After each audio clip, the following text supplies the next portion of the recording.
The dog. On December 13th, Benjamin opened the next door and uncovered a dog. Snow covered the valley once more. The lamb and the little bear searched in vain for shelter. Then they discovered red footprints in the snow. "Oh, I hope there are no wolves nearby," whispered the little lamb, frightened. They followed the tracks. In a small hut lay a sheepdog, whining softly. When he saw the two, he struggled to stand up. "What's wrong?" asked the little bear.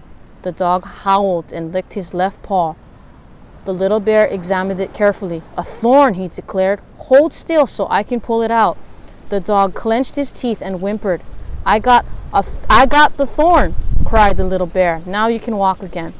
"However can I thank you?" asked the dog. "By guiding us through the forest and protecting us," said the little bear. "Gladly," said the dog, and led them safely to the edge of the forest. They thanked him and waved goodbye as the dog trotted back to his little hut. Mother Bear tickled Benjamin's ear. "You see, Benjamin, a good deed can bring unexpected rewards," she said.